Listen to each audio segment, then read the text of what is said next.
할머니와 사냥꾼 7부. 사냥꾼의 집에 잡혀오다. 할머니는 다친 독수리를 찾아내어 품 안에 껴안고는 종이약 등 위로 올라탔습니다.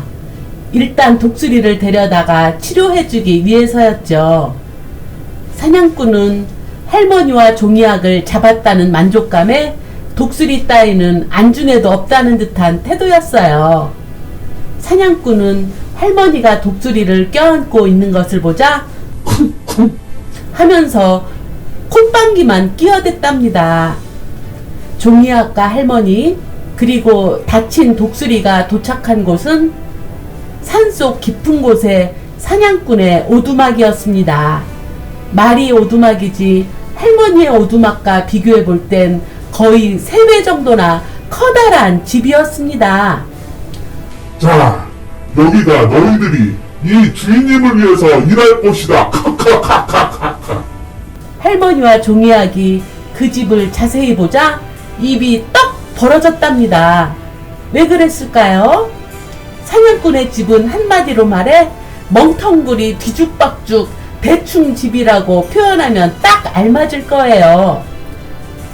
침대 위에는 갖은 음식물 찌꺼기가 놓여있고 식탁 위엔 사냥꾼의 장화에서 떨어졌을 법한 진흙창들, 거기다가 청소는 1년에 한 번도 안 했는지 넓은 집안에 온갖 쓰레기들이 널려 있었다지요.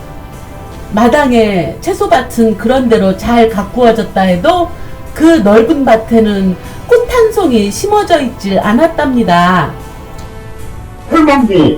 헬망구는 식사간다. 그리고 너는 뭐라고 부르지?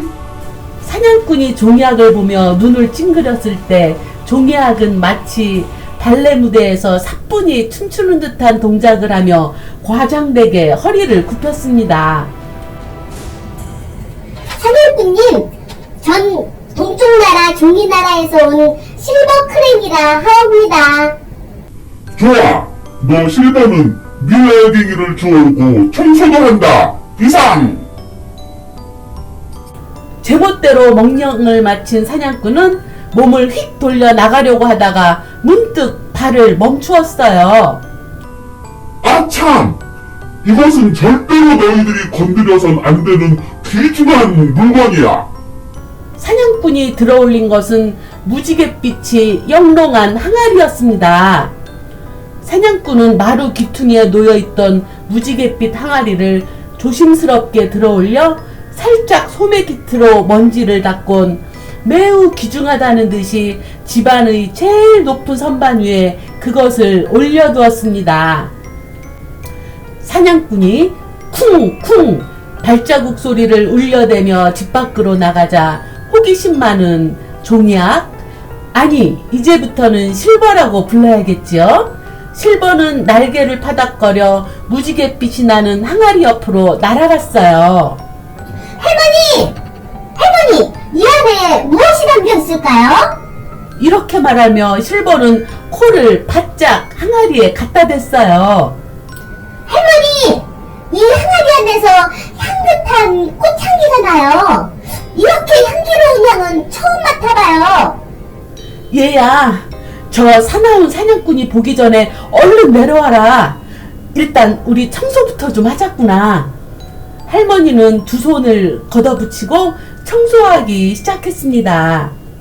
일단 일하기 시작하면 할머니의 재빠른 솜씨를 당해낼 자는 이 세상에 아무도 없었답니다. 종이약도 옆에서 할머니를 거들어주기 시작했어요. 문간 작은 선반 위엔 아직 상처가 아물지 않은 독수리가 눈을 뻐끔거리며 열심히 일하는 할머니와 종이약을 바라보았답니다. 창밖에는 어느덧 뉘엿뉘엿 빨간 노을빛을 자랑하며 햇님이 얼굴을 숨기고 있었어요. 무지갯빛으로 영롱하게 빛나는 그 항아리는 그 후로 할머니와 종이약 실버에겐 무지개 항아리로 불렸답니다.